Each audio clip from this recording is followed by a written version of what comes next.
কিভাবে আল্লাহর গোলামের নমুনা পাওয়া যায়? দেখুন, আমরা যখন নামাজে দাঁড়াই তখন আমরা কিভাবে দাঁড়াই। নামাজে যখন আমরা দাঁড়াই আমাদের মধ্যে কোনো অহংকার থাকে না, অহমিকা থাকে না, আমিত্ববোধ থাকে না। নামাজে যখন আমরা দাঁড়াই মাথা উঁচু করে দাঁড়াই না, বরং নামাজে যখন আমরা দাঁড়াই মাথাটাকে নত করে দিই কার সামনে? আস্তে বলবেন না, জোরে বলেন, কার সামনে? আল্লাহ তাআলা বলেছেন ওয়াকুমু লিল্লাহি কানিতিন, বিনয়ী হয়ে আল্লাহর সামনে দাঁড়িয়ে যাও, বিনীত হয়ে আল্লাহর সামনে দাঁড়িয়ে যাও। এই জন্য আমরা বিনয়ের সাথে যখন নামাজে দাঁড়াই তখন আমরা হাতটাকে কাঁধ বরাবর কিংবা কান পর্যন্ত এমন ভাবে উঠাই আমাদের এই হাত ওঠানোর দৃশ্য এটা প্রমাণ করে দেয় যেন আমরা গোলামের মতো মাথা নত করে, আসামির মতো স্যালেন্ডার করে আমরা মাবুদের সামনে দাঁড়িয়ে যাই। এত সুন্দর গোলামের নমুনা, এটা কি অন্য কোনো ইবাদতের ভেতরে আছে? কথা বলেন, আছে? এটা এমন একটা ইবাদত, there is no class discrimination in সালাত। এই নামাজের ভেতরে কোনো বৈষম্য, শ্রেণী বৈষম্য আছে? মসজিদের ভেতরে চেয়ারম্যান সাহেব ঢোকার পরে চেয়ারম্যান সাহেব যদি রিক্সাওয়ালাকে বলে, এই বেটা রিক্সাওয়ালা, তোর গায়ে ঘামের গন্ধ আছে, তুই আমার পাশে দাঁড়াইস না, পিছনে যা, তুই রিক্সাওয়ালা, আমি চেয়ারম্যান। চেয়ারম্যান সাহেব এই কথা যদি ভুল করে বলেও ফেলে, রিক্সাওয়ালাও বলে ফেলবে, মিয়া আপনার চেয়ারম্যানগিরি দেখালে ইউনিয়ন পরিষদের ভেতরে গিয়ে দেখান, এটা মসজিদ, আল্লাহর ঘর, এখানে আপনিও আল্লাহর গোলাম, আমিও আল্লাহর গোলাম।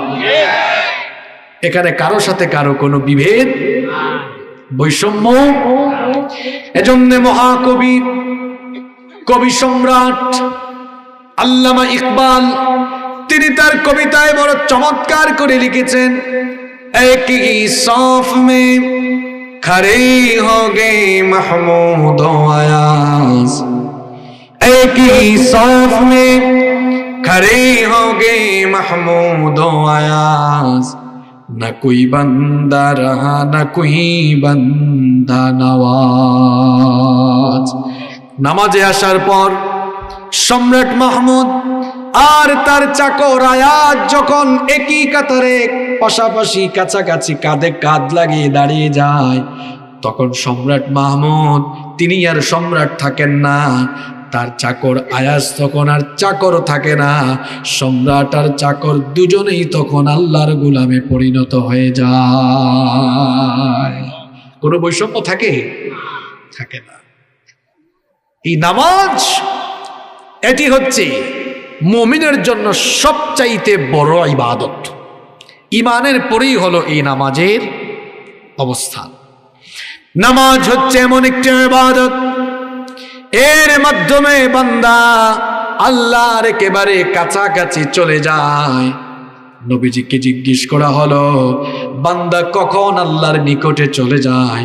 নবীজি বলেছেন, বান্দা যখন নামাজে দাঁড়ায়, এরপরে যখন তার কপাল আর নাক আল্লাহর কুদরতি চরণে লাগিয়ে সাজদা দেয়, তখন আল্লাহ আর বান্দার মাঝখানে কোনো পর্দা থাকে না।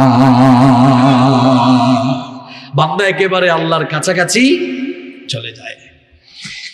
এই নামাজ আমার আপনার জন্য, প্রত্যেক মুসলমান পুরুষ এবং নারীর জন্য 5 ওয়াক্ত নামাজ দৈনন্দিন যিনি ফরজ করেছেন, সবাই বলেন তিনি কি? আমার বাবা যান, চাচা যান, ভাই যানরা সবাই ভালো করে শোনেন। অন্যান্য ইবাদতে অজর থাকলে রুখসত আছে, যেমন সামনে কিছুদিন পরে বছরের সর্বশ্রেষ্ঠ মাস রমাদানের মাস আমাদের সামনে আসতেছে।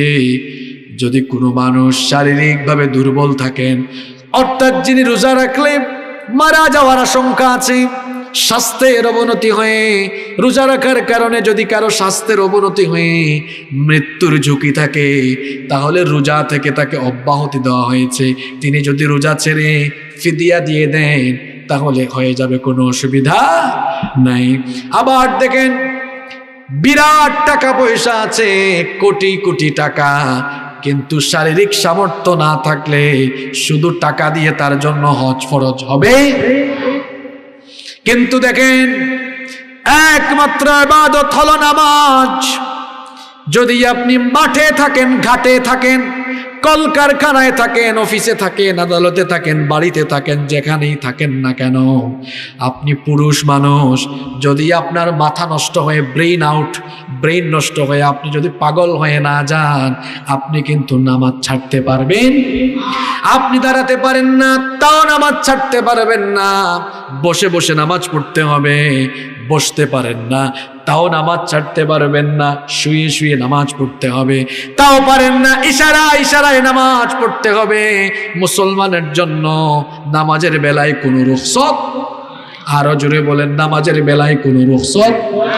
মহিলাদের বেলায় মাসের যে কয়েকটা দিন তারা অসুস্থ থাকেন, সেই দিনগুলো ব্যতীত মহিলারাও নামাজ থেকে রুখসত নেওয়ার কোনো সুযোগ। এই নামাজ হলো এমন একটি ইবাদত। ও বাবা জান, চাচা জান, ভাই জানরা, সবাই শোনেন, এই যে দুনিয়াতে আমরা আছি, এই দুনিয়াতে কিন্তু চিরকাল আমরা থাকবো। সবাই আমরা একদিন এই দুনিয়ার মায়া ছেড়ে আমরা পরপারে পাড়ি জমাবো। একদিন আমাদের মৌত হয়ে যাবে। আমরা আল্লাহর কাছ থেকে এসেছি, আল্লাহর কাছে আবার ফিরে যাব। একদিন আমরা আল্লাহর সামনে দাঁড়াবো। হাসরের মাঠে আমাদের প্রত্যেককে আল্লাহর সম্মুখীন হওয়া লাগবে। এ ব্যাপারে কি কোনো সন্দেহ আছে নাকি? কোনো সন্দেহ নাই। বিচারের মাঠে আমরা সবাই উঠবো। মাথার উপরের বিশাল আসমান, পায়ের তলার এই জমিন, সাগর মহাসাগর, নদ নদী, গাছপালা, পর্বতমালা কিচ্ছু থাকবে না। একদিন কিয়ামতের মহাপ্রলয়ঙ্কারী ঘটনার মাধ্যমে সবকিছু লন্ডভন্ড হয়ে যাবে। রব্বুল আলামিন বলেছেন, কুল্লু মান আলাইহা ফান। সবকিছু একদিন ফান হয়ে যাবে, সবকিছু একদিন ধ্বংস হয়ে যাবে, ক্ষয় হয়ে যাবে, লয় হয়ে যাবে। ওয়ায়াবকা ওয়াজহু রাব্বিকা যুল জালালি ওয়াল ইকরাম। কেবলমাত্র একজনের মহান সত্য অবশিষ্ট থাকবে, তিনি কে? আমরা সবাই একদিন আল্লাহর সামনে দাঁড়াবো। বিচারের সেই কঠিন দিনে, হাসরের মাঠে আল্লাহ যখন আমার কাছ থেকে, আপনার কাছ থেকে, আমাদের কাছ থেকে আল্লাহ হিসাব নেওয়া আরম্ভ করবেন, সবার আগে আল্লাহ কোন বিষয়ের হিসাব চাইবেন শোনেন। তিরমিজি, নাসাঈ এবং আবু দাউদ শরীফে এই হাদিস বর্ণিত হয়েছে।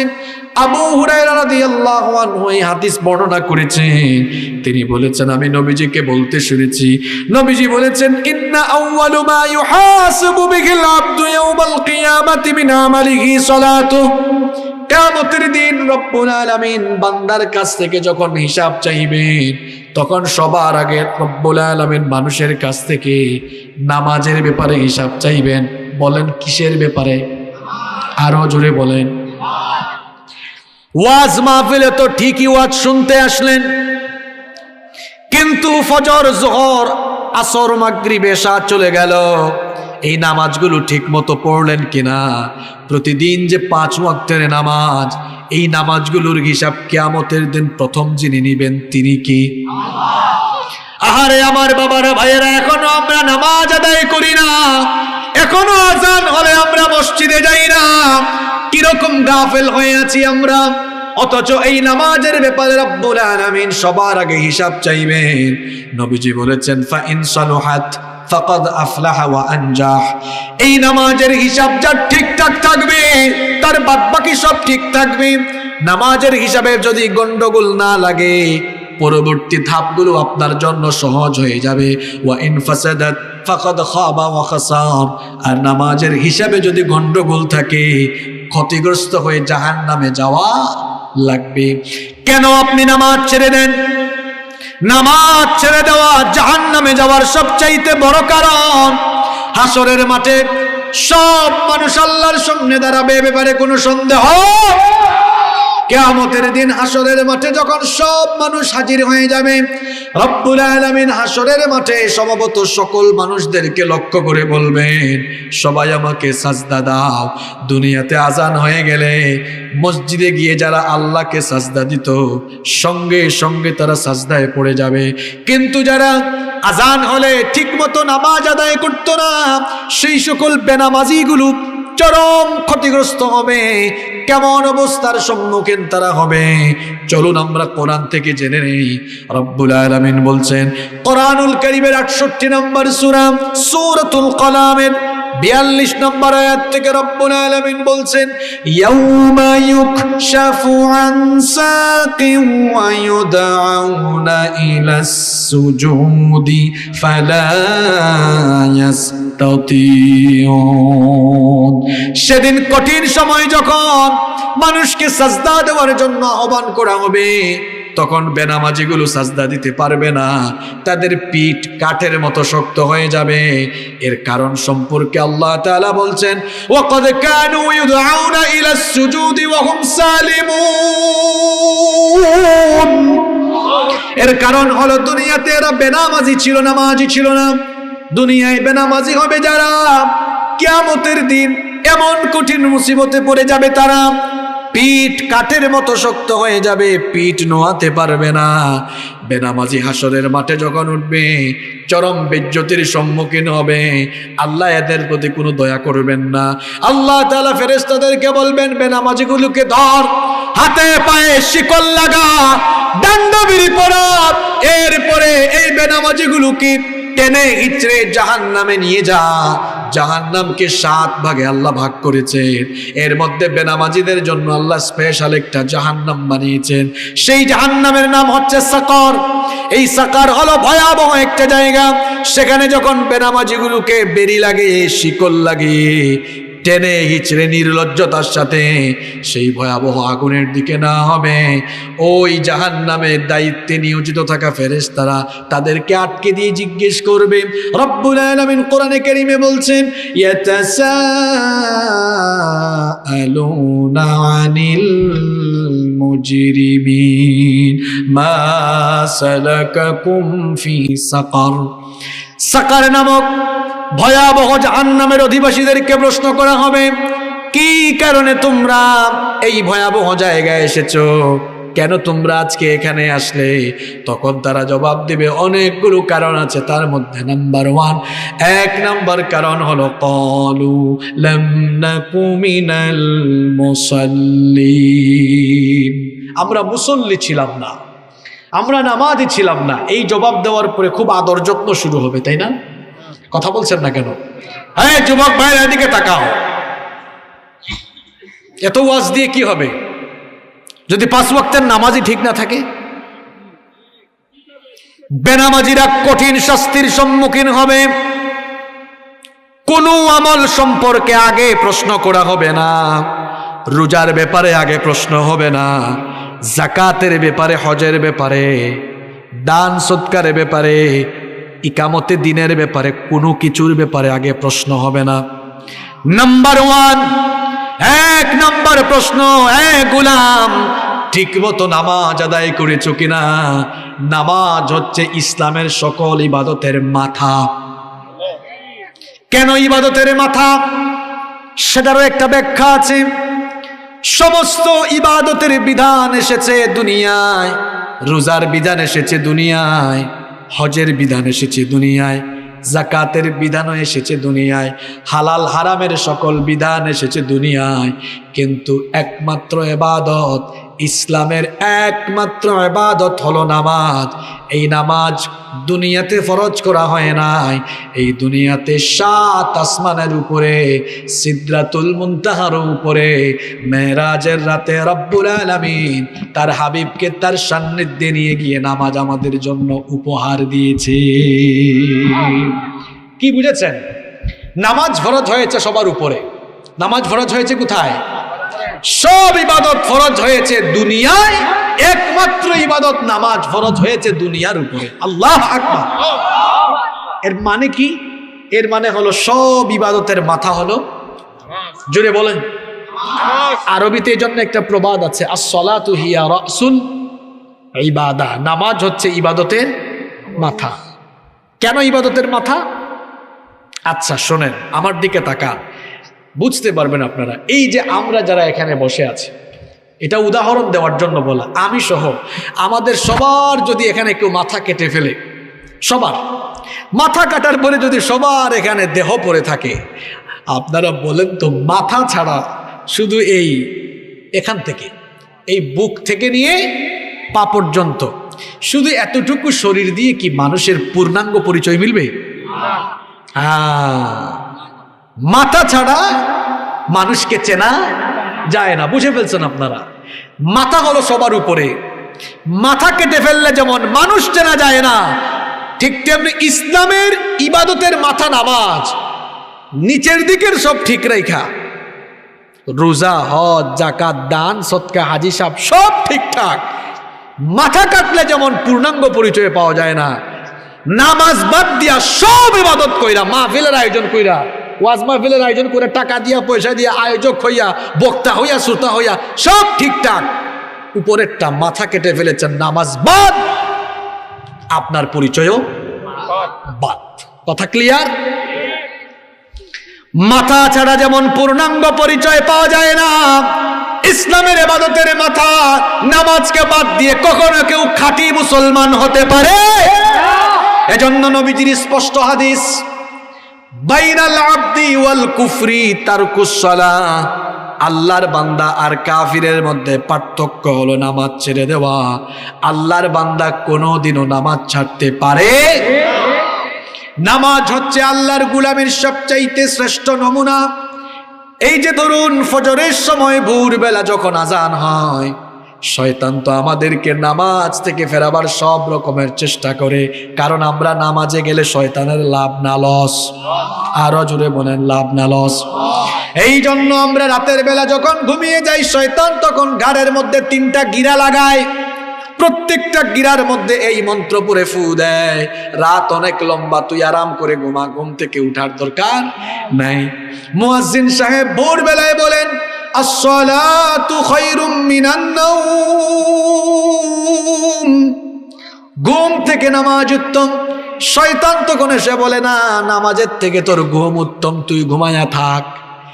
ওই সময় আপনি যদি ঘুমায়া থাকেন, বলেন তো আপনি গোলামি করলেন আল্লাহ না শয়তানের?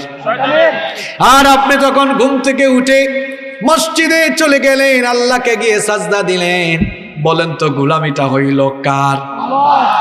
সিএনজি, অটোরিকশা, টমটম, রিকশার পেছনে লেখা থাকে বিবেক মানুষের সর্বোচ্চ আদালত। এটা হাদিস নয়, কিন্তু কথাটা বাস্তবিক সত্য। আসলেই তো বিবেক আমাদেরকে সত্য মিথ্যার পার্থক্য করতে সহায়তা করে। তাহলে এবার নিজের বিবেককে প্রশ্ন করুন তো, প্রত্যেক দিন এলাকার মসজিদের সামনের কাতারও ফিল আপ হয় না, 8 জন 10 জন মানুষ থাকে, এর বেশি মানুষ থাকে না। কোনো এলাকায় ইমাম সাহেব আর মুয়াজ্জিন সাহেব, বাকিরা ঘুমায়া থাকে। এখন বলেন তো ফজরের নামাজ না পড়া যারা ঘুমায়া থাকলো, আসলেই কি এরা আল্লাহর গোলাম না শয়তানের গোলাম? এভাবে ঘুমায়া আমাদের ফজর চলে যায়। এজন্য আমার জাতীয় কবি কাজী নজরুল ইসলাম সুন্দর কবিতা লিখেছেন, ঘুমাইয়া কাজা করেছ ফজর, তখনও জাগনি যখন জোহর, হেলায় খেলায় কেটেছে আসর, মাগরিবের ওই শুনিয়া যান, এখনো জামাতে হওরে শামিল, এখনো এর সাথে আছে স্থান, বাজিছে দামামা বাদরে আমামা, শির উঁচু করে মুসলমান, দাওয়াত এসেছে নয়া জামানার, ভাঙা কেল্লায় উড়ে নিশান। আল্লাহু আকবার। এই কবিতায় যেন আমাদের বাস্তব জীবনের নমুনা ফুটে উঠেছে। আসলেই তো ফজরে আমরা ঘুমায়া থাকি।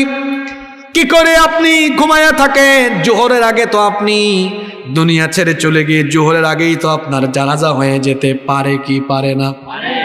কেমন করে ঘুমাও তুমি,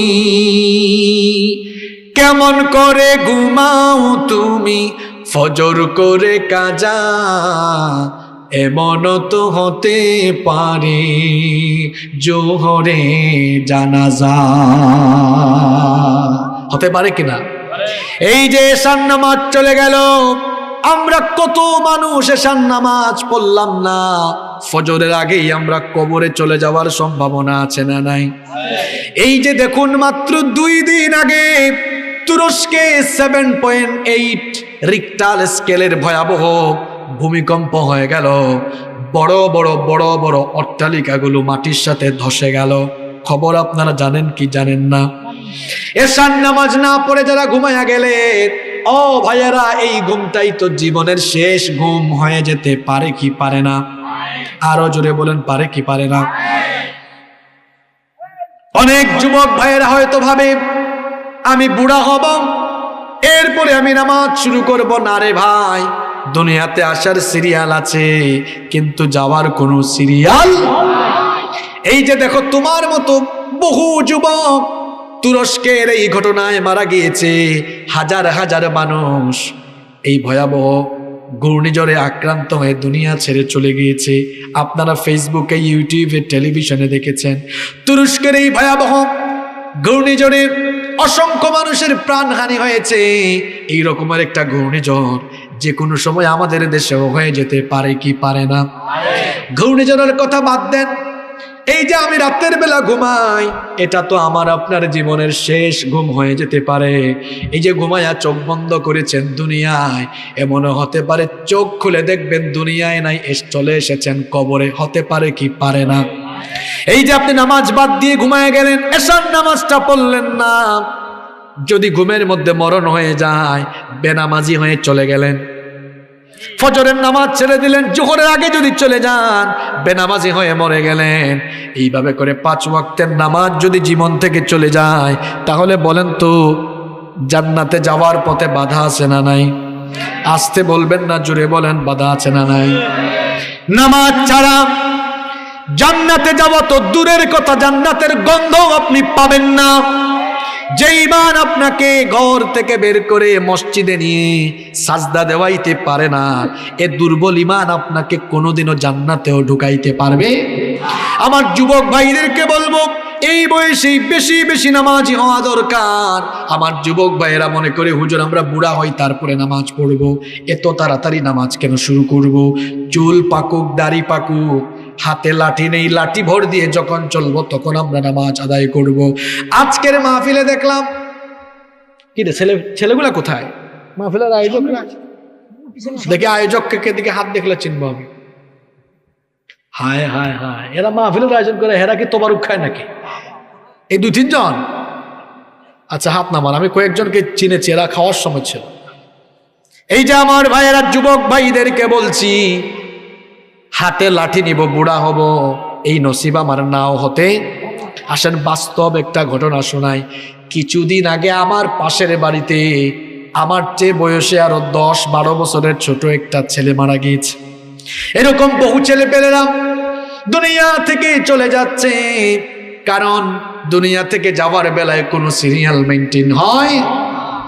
যুবক মানুষ এই বয়সে নামাজ সুন্দর করে আদায় করা যাবে, কারণ বুড়া হয়ে গেলে মানুষের মেরুদণ্ডে ব্যথা, হাঁটুতে ব্যথা, কোমরে ব্যথা, এদিকে ওদিকে ব্যথা, ঠিক মতো রুকু দেওয়া যায় না, ঠিক মতো সাজদা দেওয়া যায় না, বেশিক্ষণ দাঁড়িয়ে নামাজ আদায় করা যায় না। কিন্তু যুবক বয়সে লম্বা সময় দাঁড়িয়ে থাকা যায়, সুন্দর করে রুকু দেওয়া যায়, সুন্দর করে সাজদা দেওয়া যায়। এই জন্য যুবকের সাজদা, যুবকের রুকুকে পছন্দ করেন বেশি কে? আর জুড়ে বলেন। যুবক বয়সের ইবাদতের দাম অনেক অনেক অনেক অনেক বেশি। এজন্য আমার যুবক ভাইদেরকে বলবো, এই সময়টা হলো নামাজের বয়স। আজান হয়ে গেলে মসজিদ থেকে উল্টা দিকে দৌড়াইও না, আজান হয়ে গেলে নামাজে ঢুকে যাও। এই বয়সে গিয়ে আল্লাহকে সাজদা দাও। জুয়ান বয়সে, যুবক বয়সে শরীরে শক্তি থাকে কম না বেশি? এই বয়সে শক্তি যেমন বেশি, এই বয়সে ইবাদতের দামও বেশি। যুবক যখন সাজদা দেয়, এই যে যুবক ভাইয়েরা যখন শক্তি বেশি, তো যখন হাঁটে, হাঁটার সময় দেখবেন মাটিটা কাঁপে। যুবক ভাইয়েরা, আপনারা যখন হাঁটেন তখন আপনাদের হাঁটায় মাটি কাঁপে। আপনারা যখন সাজদায় কপাল আর নাক মাটিতে লাগান, আপনাদের সাজদায় আল্লাহর আরশ কেঁপে উঠে। সুবহানাল্লাহ। এই বয়সে ইবাদতের দাম বেশি। এজন্য আমার কলিজার টুকরা যুবক তরুণ ভাইদেরকে বলবো, ভাইয়েরা শয়তানকে খুশি করো না। শয়তান চাইবে আমাদেরকে মসজিদ থেকে দূরে রাখার, নামাজ থেকে দূরে রাখার। আমরা কি শয়তানের কাছে পরাজিত হব না আল্লাহর কাছে? না, আমরা কি শয়তানের কাছে পরাজিত হব নাকি শয়তানকে আমরা পরাজিত করব? আরো জোরে বলেন। এজন্য আজান হয়ে গেলে নামাজে চলে যেতে হবে। নামাজ ছাড়া জান্নাতে যাওয়া যাবে না। কিয়ামতের দিন সবার আগে নামাজের হিসাব জেনে নেবেন তিনি কি? জাহান্নামের আগুন বড় ভয়াবহ আগুন। এই যে দুনিয়ার আগুন, দুনিয়ার আগুন হলো জাহান্নামের আগুনের 70 ভাগের 1 ভাগ। জাহান্নামের আগুন দুনিয়ার আগুনের চাইতে আরো 69 গুণ বেশি তাপ, 69 গুণ বেশি দহন। সুতরাং ওই জাহান্নামের আগুনে আমি আপনি পড়তে পারবো? কথা বলেন তো আপনারা। যদি ঘরের মধ্যে এখন আগুন লাগে, মনে করেন আপনি বাড়িতে ঘুমায় আছেন, শুয়ে আছেন, বসে আছেন, এই সময় আগুন লাগছে ঘরে, আপনি কি তখন বসে থাকবেন নাকি দৌড় মারবেন? কথা বলেন।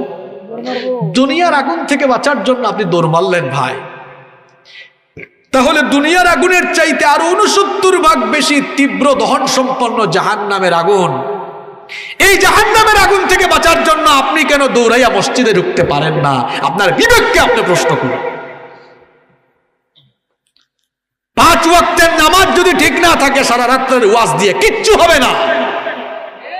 আগে নামাজ।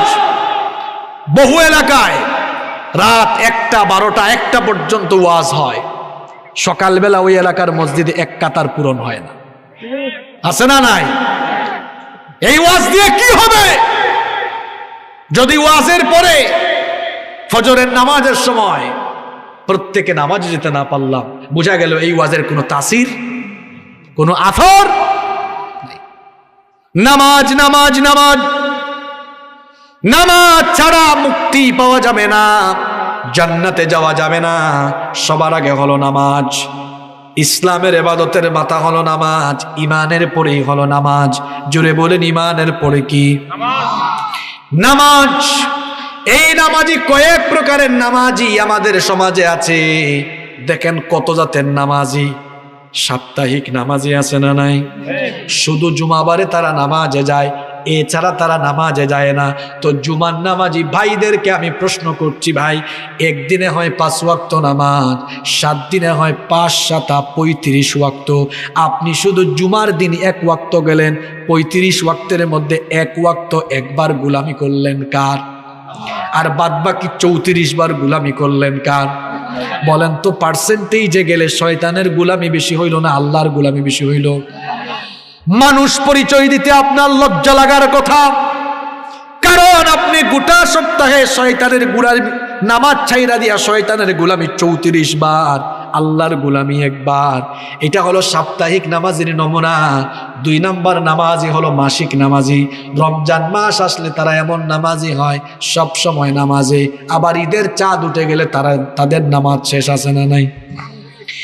এটা হলো মাসিক নামাজির নমুনা। 3 নাম্বার হলো বার্ষিক নামাজি। শুধুমাত্র 2 ঈদে এরা নামাজে আসে, বাদ বাকি কখনো তাদেরকে নামাজে পাওয়া যায় না। এরকম নামাজিও আছে না নাই? 4 নাম্বার নামাজি হলো সিজনাল নামাজি। সিজনে সিজনে দেখা পাওয়া যায়। শবে বরাতের রাতে, কদরের রাতে, এরকম গুরুত্বপূর্ণ রাতে পাঞ্জাবি টুপি লাগাইয়া মসজিদে মসজিদে তাবারুক খাওয়ার জন্য ঘুরে, আছে না নাই? 5 নাম্বার নামাজি হলো শুধু জানাজার নামাজি। যেখানেই জানাজা সেখানেই সে হাজির। ঢাকা শহরে থাকে, মসজিদ হলো তার ঘর থেকে 50 হাত দূরে। তার ঘর থেকে 50 হাত দূরে মসজিদে গেল না, কিন্তু শুনছে কাশিয়ানীতে বিশ্বনাথপুরে তার একজন ঘনিষ্ঠ মানুষ মারা গেছে। শোনা মাত্রই 5-6 ঘন্টা গাড়ি চালাইয়া চলে আসলো। বুঝলাম না, এই লোকটা ঘর থেকে 50 হাত দূরে ফজরের নামাজে গেল না, কিন্তু জানাজার নামাজে উপস্থিত হওয়ার জন্য 6 ঘন্টা জার্নি করলো। তার মতলব আপনারা না বুঝলেও আমি ঠিকই বুঝেছি। ফজরের নামাজের আগে বক্তব্য দেওয়ার সুযোগ নাই, কিন্তু জানাজার নামাজের আগে তার বক্তব্য দেওয়ার সুযোগ আছে। নাইলে এই বাটপার ফজরের নামাজে আসতে না কেন?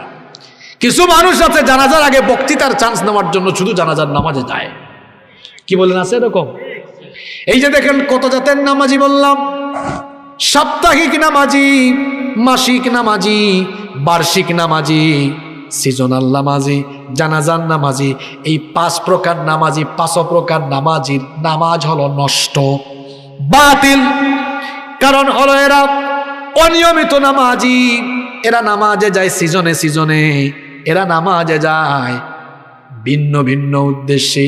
বাদ বাকি 1 প্রকারের নামাজি আছে যারা নিয়মিত নামাজি, আজান হলেই নামাজ, আজান হলেই নামাজ, আজান হলেই নামাজ, আজান হলেই নামাজ, আজান হলেই নামাজ, প্রতিদিন যায় কয়বার?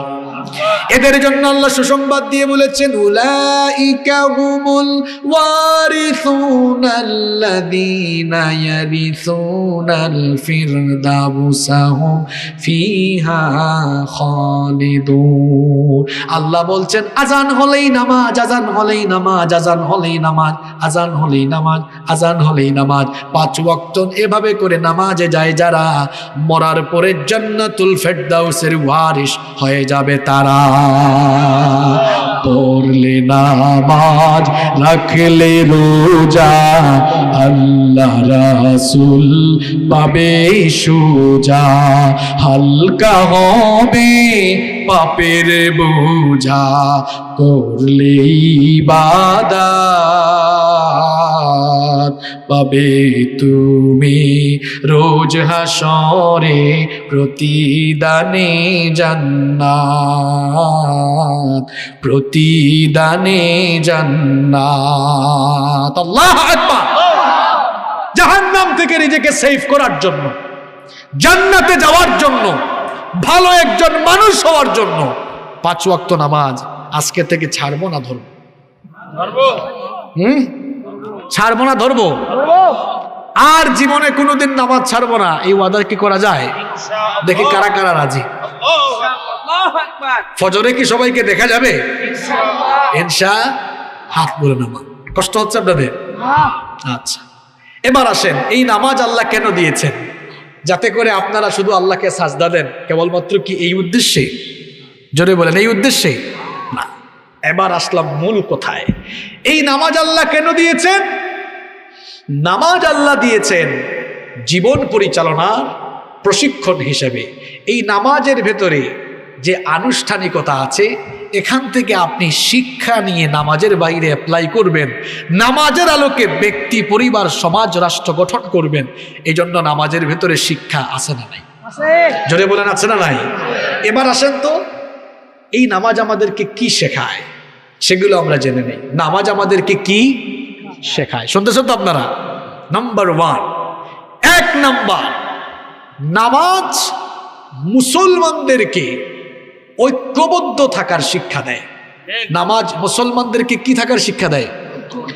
আপনারা বলবেন কিভাবে নামাজ আমাদেরকে ঐক্যবদ্ধ থাকার শিক্ষা দেয়? দেখুন তো কিভাবে দেয়। বলেন তো, নামাজ কি একা একা ফরজ না জামাতের সঙ্গে ফরজ? জামাত আর অভিশব্দ অর্থ হলো ঐক্যবদ্ধভাবে একত্রিত হওয়া, ঐক্যবদ্ধ হওয়া। একা একা আল্লাহ নামাজ ফরজ করেন নাই। আল্লাহ বলেছেন, ওয়া আকিমুস সালাতা ওয়া আতুজ যাকাতা ওয়ারকাউ মা'আর রাকিঈন। আর সালাত কায়েম করো এবং যাকাত দাও, এবং যারা রুকু করে রুকুকারীদের সঙ্গে ঐক্যবদ্ধ হয়ে রুকু সাজদা করো, অর্থাৎ ঐক্যবদ্ধ একত্রিত হয়ে নামাজ আদায় করো। নামাজে দেখা যায় আমরা সব মুসলমান এমন ভাবে দাঁড়াই, আমার ভাইয়ের কাঁধের সাথে কাঁধ লাগে, পায়ের সাথে পা লাগে, সবাই আমরা এক কাতারে দাঁড়িয়ে যাই। আপনারা হজে গেলে দেখবেন, উমরায় গেলে দেখবেন, অথবা যারা মসজিদে হারামে এবং মসজিদে নববীতে নামাজ পড়েছেন, আপনারা দেখেছেন মসজিদে হারামের দৃশ্য। আপনাদেরকে বলি, কিছু মানুষ বাইতুল্লাহ তাওয়াফ করছে, কিছু মানুষ আবার সাফা মারওয়ায় সাই করছে, কিছু মানুষ বসে বসে তিলাওয়াত করছে, কিছু মানুষ তাসবিহ জপছে, কিছু মানুষ আবার বসে বসে হয়তো দুরূদ পড়ছে। কিন্তু দেখা যায় যখনই ইকামত দেওয়া হয়, লক্ষ লক্ষ মানুষ মুহূর্তে গোল গোল হয়ে কাঁধে কাঁধ লাগাইয়া দাঁড়ায় যায়। আল্লাহু আকবার।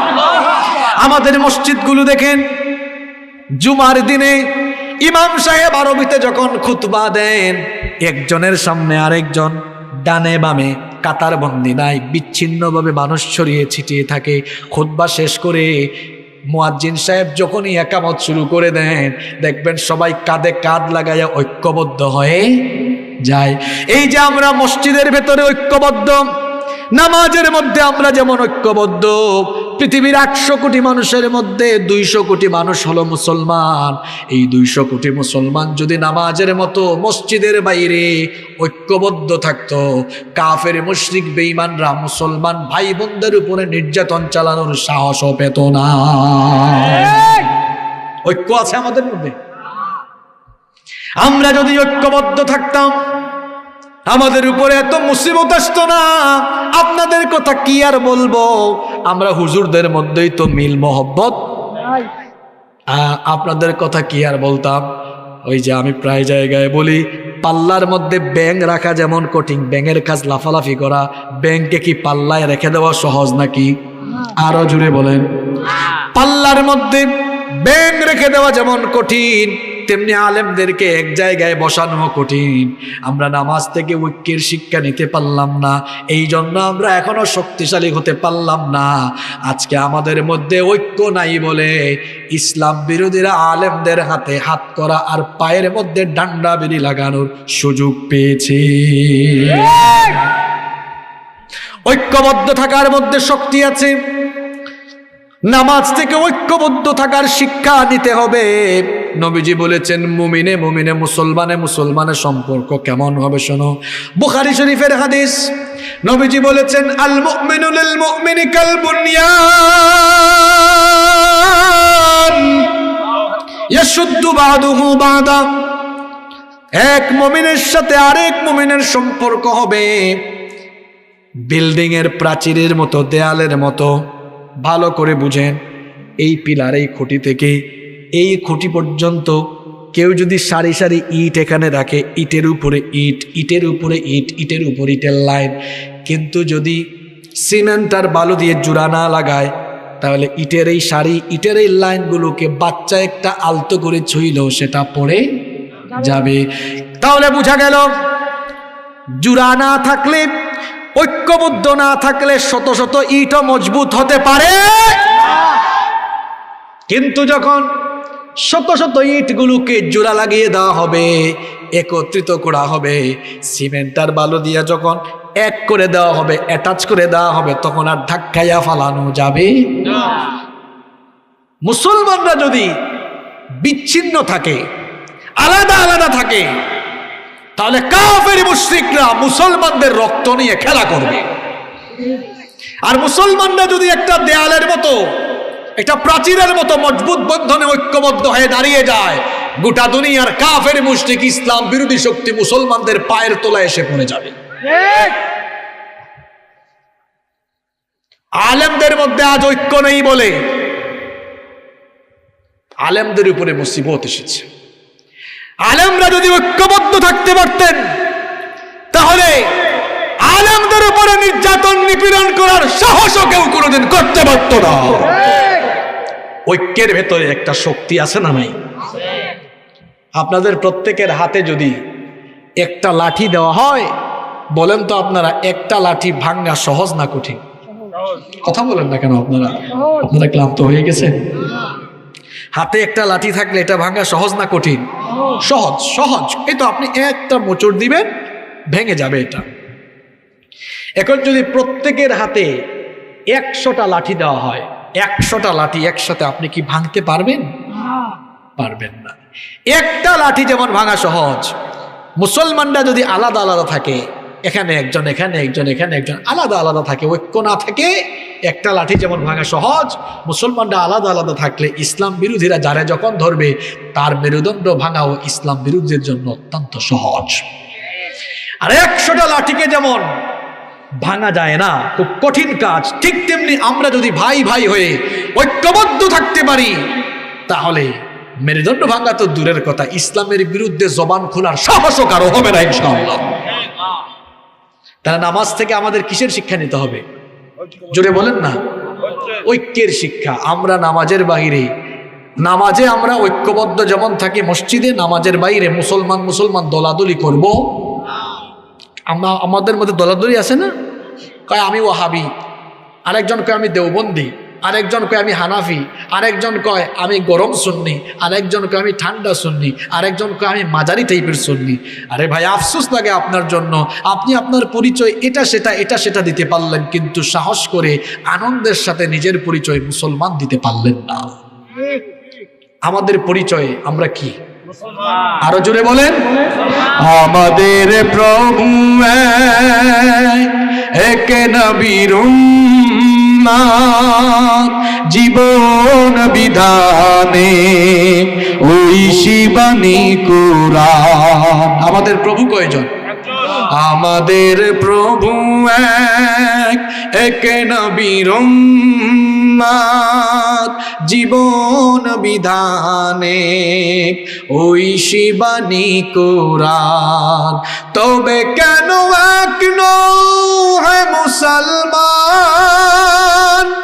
এক হও এক হও করিয়া বান। ঐক্যবদ্ধ হলে আমাদের শক্তি বাড়বে না কমবে? কষ্ট হচ্ছে আপনাদের? নাম্বার 2, তাহলে 1 নম্বরটা মনে থাকবে তো, নামাজ আমাদেরকে ঐক্যবদ্ধ হওয়ার শিক্ষা দেয়। নাম্বার 2। 2 নম্বর, নামাজ আমাদেরকে সঠিক নেতা নির্বাচনের শিক্ষা দেয়। নামাজ আমাদেরকে কিসের শিক্ষা দেয়? সঠিক নেতা নির্বাচনের শিক্ষা দেয়। নামাজে আমরা যখন দাঁড়াই তখন আমাদের একজন কি লাগে? ইমাম লাগে। জোরে বলেন, কি লাগে? আমার দিকে তাকান সবাই, মূল জায়গায় তো আসলাম। এখন আওয়াজ বের না হলে তো সমস্যা। নামাজের মধ্যে একজন কি লাগে? এখন বলেন তো আপনারা, যদি নামাজের সেই ইমামের তিলাওয়াত অশুদ্ধ হয়, ওই ইমাম সাহেব যদি ওনার একাডেমিক ব্যাকগ্রাউন্ড যদি না থাকে, তার পিছনে কি আমরা নামাজে দাঁড়াবো? কথা বলেন।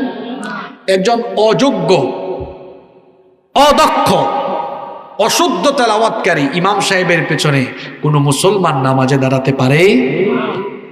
একজন সচেতন মুসলমান যেমন অশুদ্ধ তেলাওয়াতকারী এবং অযোগ্য একজন ইমামের পেছনে মুক্তাদি হয় না, ঠিক তেমনি নামাজের বাহিরে একজন সচেতন মুসলমান কখনো অযোগ্য, অপদার্থ, চোর, ডাকাত, বাটপারকে তার সমাজের নেতা বানাতে পারে না।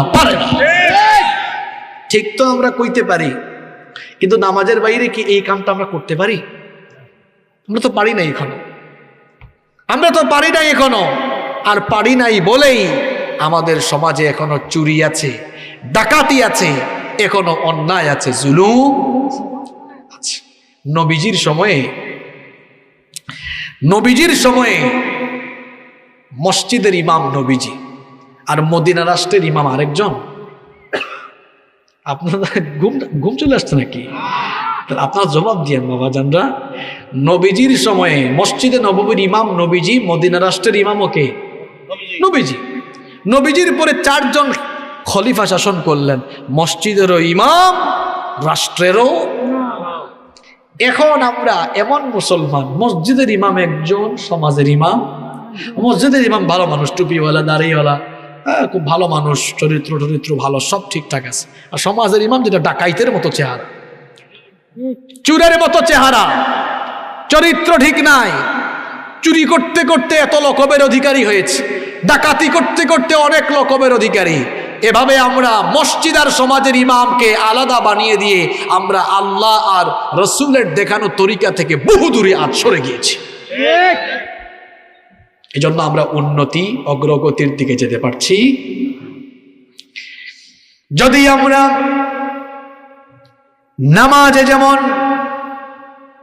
যোগ্য ইমামের পেছনে নামাজ আদায় করি, ঠিক তেমনি ভাবে আমরা যদি আমাদের সমাজে, আমাদের রাষ্ট্রে যদি চরিত্রবান, যোগ্য চরিত্রবান, আল্লাহওয়ালা, পরহেজগার ব্যক্তিগুলোকে আমরা যদি আমাদের দায়িত্বশীল চেয়ারগুলোতে বসাতে পারি, তখন শান্তি আর রহমত নাজিল হবে যার তরফ থেকে। তিনি কি?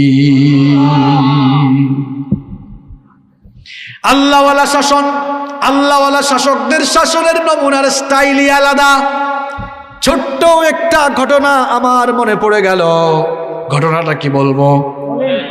ঘুম আসছে নাকি? ঘটনাটা কি বলবো? মন দিয়ে ঘটনাটা শুনেন। ওমর রাদিয়াল্লাহু আনহুর সময়ের ঘটনা। ওমর রাদিয়াল্লাহু আনহুর নাম আপনারা শুনছেন তো? ওমর রাদিয়াল্লাহু আনহু অর্ধ দুনিয়া শাসন করেছেন।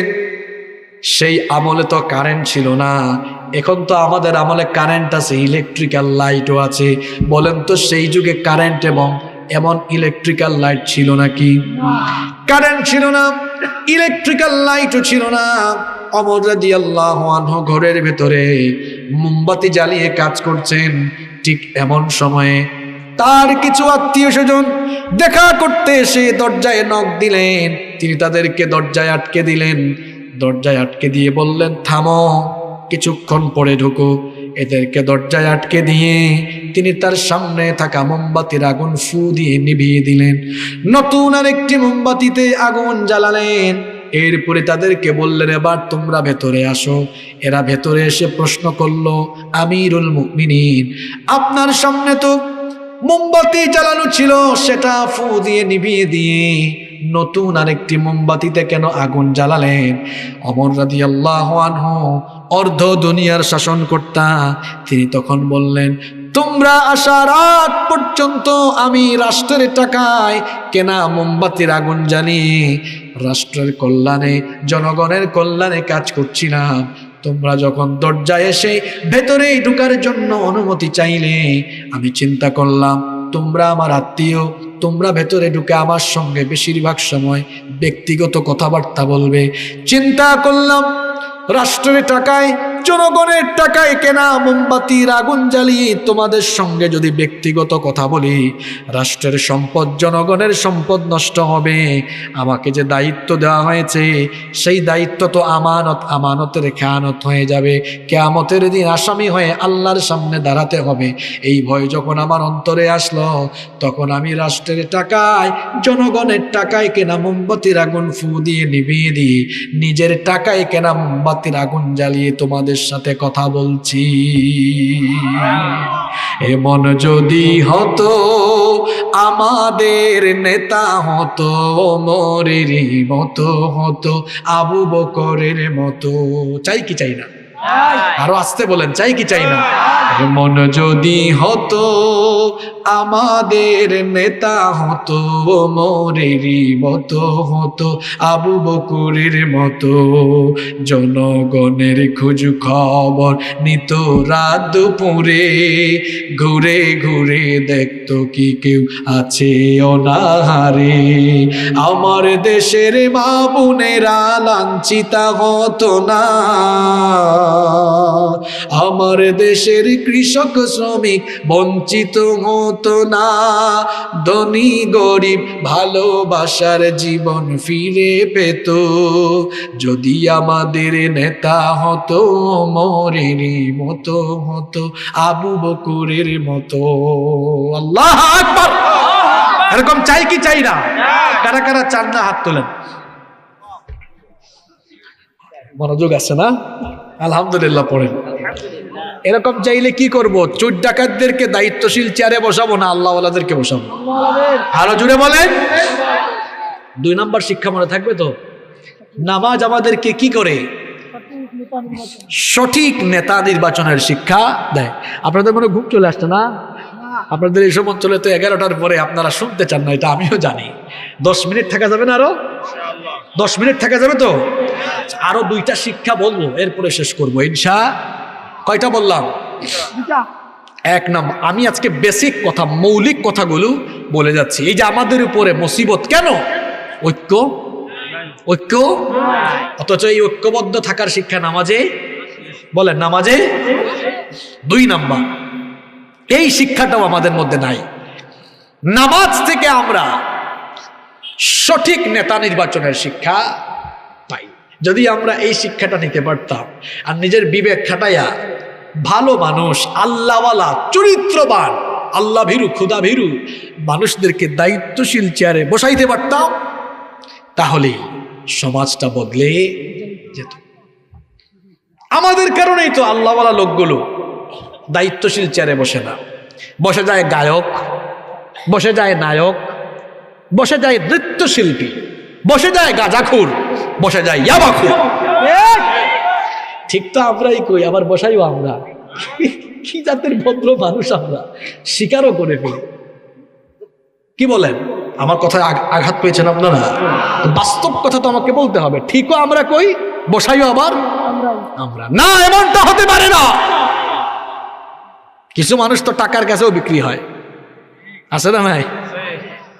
আচ্ছা 500 টাকা কেউ দিল, আপনার লুব আর সামলাইতে পারেন না। হিসাব করেন তো আপনি কোন পর্যায়ে চলে গেছেন। মনে করেন একটা চেয়ারে একজন লোক বসবে 5 বছরের জন্য, ক্যালকুলেটর মেরে দেখেন 5 বছরে হয় 1825 দিন। 1825 দিন, 1825 দিন একটা লোক একটা দায়িত্বশীল চেয়ারে বসবে। 500 টাকা দিয়ে বলল, ভাই আমারে আপনার রায়টা দিয়েন, মতামতটা দিয়েন। আপনিও লোভ সামলাইতে না পাইরা নিয়া বললেন দিলাম। এবার ভাগ করেন, 1825 ভাগ 500, কি রে আমি ভাগ করে দেখো তো কত হয়। মনে হয় 3 টাকা 65 পয়সা, হয় না এরকম না?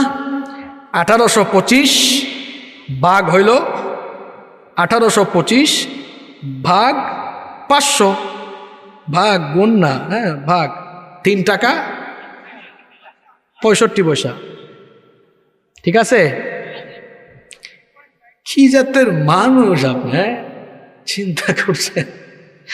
1825 দিনের জন্য একজন চেয়ারে বসবে, তার রায় সাই না আপনার হিসাব।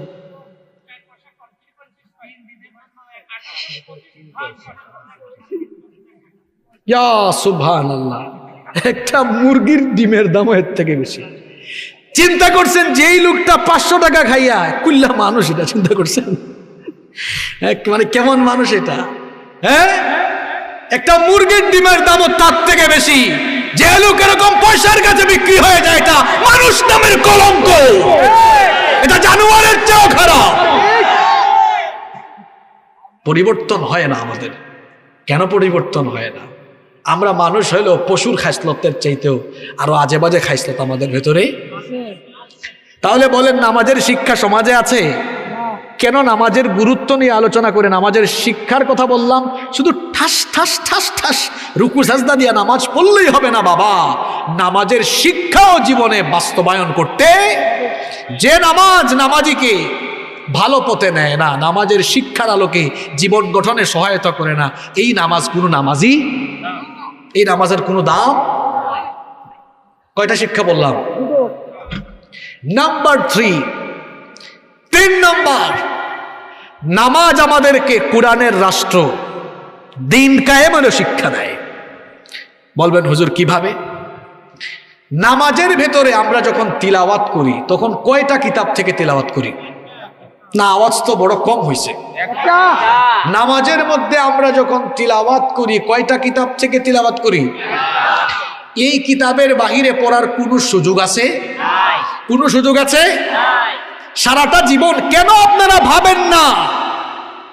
কেন আপনারা চিন্তা করেন না? অসংখ্য হাদিসের কিতাব আছে না ভাই? আপনার তো 6টা কিতাবের নাম জানেন, এর বাইরে আরো কত হাদিসের কিতাব আছে, আছে না? অসংখ্য হাদিসের কিতাব আছে, লক্ষ লক্ষ হাদিস।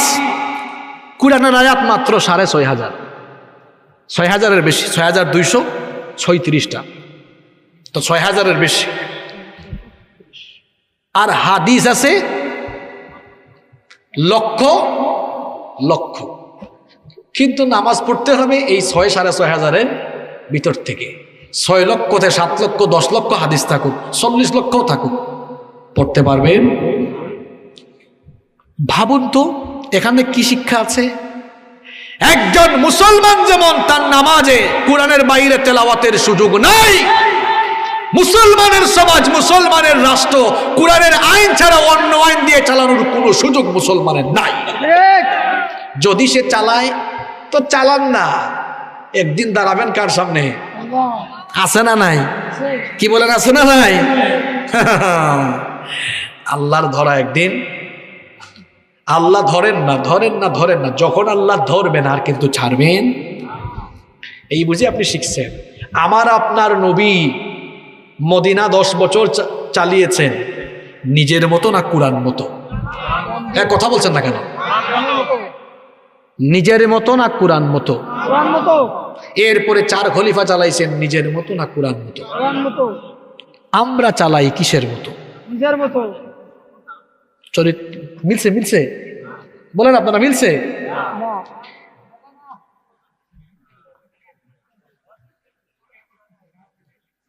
কষ্ট পাচ্ছেন নাকি আপনারা? শেষের দিকে কথাগুলো একটু হার্ড হয়ে যাচ্ছে না? এই যে হাবিব লিখছে, ঠিকই লিখছে, তুমি মিসওয়াক করা ফজিলত জানো, খাবার শেষে মিষ্টি মুখের হাদিসটাও মানো, শুধু হক কথাটা উচ্চ স্বরে বলতে পারো না, অন্যায় দেখে বারুদ হয়ে জ্বলতে পারো না, কেমন মুসলমান তুমি একটু ভাবো না, কেমন তোমার ঈমান একটু বলো না, তুমি মিসওয়াক করা ফজিলত জানো, খাবার শেষে মিষ্টি মুখের হাদিসটাও মানো। মিসওয়াক সুন্নত এটা আপনি জানেন, খাবার শেষে মিষ্টি ওইটাও জানেন, আর নবীজি যে 10 বছর কোরআন দিয়ে রাষ্ট্র চালিয়েছেন ওইটা মাথায় ঢুকে না আপনার। ওইটা হলো নবীজির আদর্শের সবচেয়ে বড় নমুনা। এজন্যই আল্লাহ নবীজিকে দুনিয়ায় পাঠিয়েছেন। আল্লাহ নবীজিকে পাঠিয়েছেন এই জন্যই, জমিন যার আইনও চলবে তার। বলেন আসমান জমিন গোটা সৃষ্টি জগৎ কার? তো হুকুমটা চলবে কার? এজন্য আল্লাহ বলেছেন আলা লাহুল খালকু ওয়াল আমর, সৃষ্টি যার আইনও চলবে তার। আল্লাহর জমিনে আল্লাহর দ্বীন কায়েমের দায়িত্ব দিয়ে নবীদেরকে পাঠিয়েছেন কি? আল্লাহ তাআলা বলছেন সব নবীকে আমি একই দায়িত্ব দিয়েছি, আন আকিমুদ্দিন ওয়ালা তাতাফাররাকু ফি, আমার জমিনে আমার দ্বীন কায়েম করো, এ ব্যাপারে মতবিরোধ করো না, বিচ্ছিন্ন হয়ে যেও। আমার আপনার নবীকেও একই দায়িত্ব দিয়ে রব্বুল আলামিন দুনিয়াতে পাঠিয়েছেন। আল্লাহ তাআলা বলছেন হুয়াল্লাযী আরসালা রাসূলাহু বিল হুদা ওয়া দীনিল হক লিইয়ুযহিরাহু আলাদ দ্বীনি কুল্লিহি ওয়ালাউ কারিহাল মুশরিকুন। তিনি হচ্ছেন সেই মহান সত্তা যিনি তার রাসূলকে হেদায়াত আর দ্বীনে হক এই দুইটা জিনিস দিয়ে দুনিয়াতে পাঠিয়েছেন। কেন পাঠিয়েছেন? লিইয়ুযহিরাহু আলাদ দ্বীনি কুল্লিহি ওয়ালাউ কারিহাল মুশরিকুন, যাতে করে দুনিয়ার সকল পথ মত আদর্শের উপরে ইসলামকে বিজয়ী আদর্শ হিসাবে প্রতিষ্ঠা করতে পারেন। এই জন্য নবীজিকে পাঠিয়েছেন যিনি, তিনি কে? শুধু নামাজ রোজার জন্য নবী পাঠানো হয় নাই, নবী পাঠানো হয়েছে আল্লাহর জমিনে আইন চলবে কার? আল্লাহ। আর আল্লাহর আইন যেখানে আছে শান্তি সেখানে শান্তি আছে না নাই? এই যে দেখুন, কষ্ট হচ্ছে মনে হয় আপনাদের? আসের সুন্দর একটা ফিনিশিং দেই। কিছুদিন আগে বিশ্বকাপ হয়েছে কোন দেশে? দেশটা খুব বড়, তাই না? আমাদের ঢাকা শহরের চেয়েও ছোট। টাকা বেশি কম, ফুলুস কম না বেশি? কথা কর না কেন? যে টাকা বিশ্বকাপে খরচ করছে এই টাকা দিয়া বাংলাদেশে কয়েক বছর চালানো যাবে, এত টাকা তাদের। এই যে অ্যারাবিয়ান গালফের ছোট ছোট কিছু দেশ মিডল ইস্টের, 100 বছর আগেও এরা গরিব ছিল, যাযাবর ছিল, তাই না? বেদুইন ছিল, এরা খুব দরিদ্র ছিল, এরা গরিব ছিল। এখন তারা এত ধনী। আপনারা তো চালাক, আপনারা বলবেন হুজুর তারা তো ধনী হবেই, তাদের দেশে তেলের খনি আছে, স্বর্ণের খনি, এগুলো দিয়ে তারা ধনী হয়ে গেছে। তা আমার দেশে কি সম্পদের ঘাটতি আছে নাকি? আমাদের দেশে, যে আমার বাড়ি সিলেটে, আমাদের সিলেটে পাথরের খনি আছে, আপনারা জানেন, গ্যাসের খনি আছে, কয়লার খনি। আর আমার দেশের মাটি তো সোনার মাটি। আপনাদের এই গোপালগঞ্জে, ফরিদপুরে, নড়াইলে, খুলনা, বাগেরহাট, যশোরে এইসব অঞ্চলে হাঁটলে, শরীয়তপুর সহ দেখা যায় শুধু ফসল আর ফসল, সোনার মাটি। যা ফেলছেন তা হয়ে যাচ্ছে কার রহমতে? তো এদেশে ফসলের অভাব নাই, মাটি উর্বর, সম্পদ আছে, কেন উন্নত হয় না? চোরের এখানে আপনার গ্যাসের খনি, তেলের খনি, কয়লার খনি, সম্পদের খনি থাকাও সত্ত্বেও উন্নত হয় না, কারণ এই সব সম্পদের লুটে পুটে খাওয়ার জন্য আছে চুর ডাকাইতের খনি। ঠিক আছে কথা? এই চোর ডাকাইতের খনি যদি না থাকতো, এই যে সম্পদগুলো আছে, সম্পদগুলোর যদি সুষম বন্টন, সুষ্ঠু ব্যবহার এবং ইনসাফ ভিত্তিক শাসন ব্যবস্থা থাকতো, তাহলে পৃথিবীতে আমরা মাথা উঁচু করে দাঁড়িয়ে নেতৃত্বের কাতারে চলে যেতে পারতাম। পারি না কেন? দেখেন না, এক এক ডাকাতি কইরা দেশের কত টাকা বিদেশে পাচার করে আর বেগম পাড়ায় বাড়ি বানাইছে।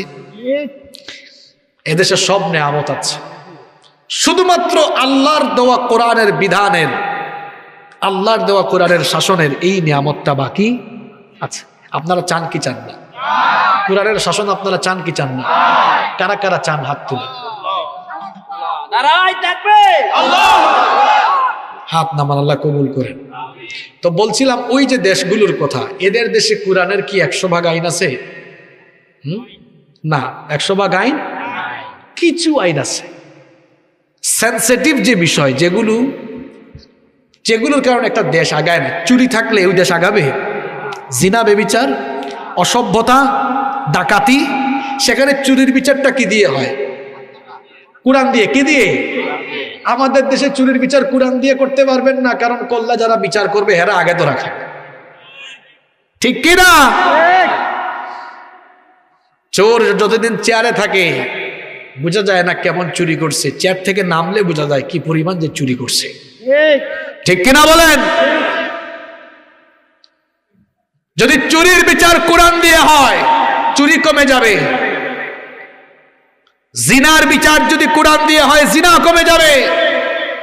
যদি কোরআন দিয়ে প্রত্যেকটি সেক্টর পরিচালনা হয়, স্কুল, কলেজ, ইউনিভার্সিটি, শিক্ষাঙ্গন, আইন অঙ্গন, রাষ্ট্রের সকল সেক্টরে যদি কোরআন ঢুকে যায়, অশান্তি থাকবে না, জুলুম থাকবে না, সুরালি একটি সমাজ এবং রাষ্ট্র হয়ে যাবে। ঠিক কিনা? এই শিক্ষা নামাজে আছে? আরো জোরে বলেন, কোথায় আছে? নামাজে কোরআন ছাড়া অন্য কোনো বই পড়া যায় না। ঠিক তেমনি মুসলমানের সমাজে কোরআন ছাড়া মুসলমান অন্য কোনো আইনের ধারে কাছেও যেতে পারে। তাহলে আমরা সবাই কোরআনের আন্দোলনে সামিল হয়ে কোরআনের শাসন প্রতিষ্ঠার পক্ষে থাকবো। কারা কারা রাজি আছেন হাত তুলে দেখান। লিল্লাহি তাকবীর, লিল্লাহি তাকবীর। হাতগুলো নামান। বেশি কথা বললে মনে থাকে না। 3টা শিক্ষার কথা বললাম আর নামাজের গুরুত্বের কথা বললাম। প্রথম কথায় আসি, নামাজ না আদায় করলে জাহান্নামে যাওয়া লাগবে। আমার বাবা যান, চাচা যান, ভাই জানরা, আমরা কি আর নামাজ ছাড়বো? সবাই ওয়াদা করলেন তো কোনোদিনও নামাজ ছাড়বো ইনশা। আর নামাজের অনেক শিক্ষা আছে, বলছি কয়টা? এই 3টাই আসল, এই 3টাই বাস্তবায়ন হলে সব সুন্দর হয়ে যাবে ইনশা। 1 নাম্বার, ঐক্যবদ্ধ থাকবো, মুমিনে মুমিনে ঠেলাঠেলি গুতাগুতি মারামারি করব। 2 নাম্বার, সঠিক নেতা নির্বাচন করতে হবে। 3 নাম্বার, কোরআনের শাসনের জন্য ঐক্যবদ্ধ হতে। এই যে মৌলিক 3টা কথা বললাম, এই 3টা কথাও যদি আমরা আমল করতে পারি, আমার মনে হয় আজকের আয়োজন সার্থক হবে ইনশাআল্লাহ। যতগুলো কথা বললাম, আল্লাহ আমাদের সবাইকে আমল করার তৌফিক দান করেন, আমরা সবাই বলি আমিন। মাহফিল কমিটির কোনো সভাপতি সাহেবের অনুমতি থাকলে আমরা যাদের হৃদয়ে আছে, আল্লাহ না গাইলে হইতো না। জুবাইর আহমদ সাহেব, কে জুবাইর আহমদ সাহেব? মাশাআল্লাহ, অবশ্যই অবশ্যই দিব। আমার কাছে একটা গজলের রিকোয়েস্ট আসছে, আমি কি বলবো না শেষ করে? হ্যাঁ, মাশাআল্লাহ, আপনারা এত ভালো মানুষ, প্রায় 1 ঘন্টা 40 মিনিটের উপরে, এত ধৈর্য আপনাদের। আমি তো ভাবছি আপনারা এতক্ষণ ধৈর্য নিয়ে থাকতে পারবেন না। আলহামদুলিল্লাহ, আমি আপনাদের ব্যবহারে খুশি হয়েছি, আলহামদুলিল্লাহ। যাদের হৃদয়ে আছে আল্লাহর ভয়, তারা কভু পথ ভুলে যায় না। আল্লাহর প্রেম ছাড়াই দুনিয়ায় কারো কাছে কোনো কিছু চায় না, কারো কাছে কোনো কিছু চায় না।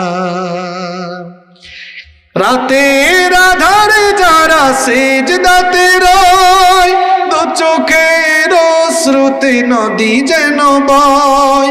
রাতের আধারে যারা সেজদাতে রয়, দু চোখের অশ্রুতে নদী যেন বয়।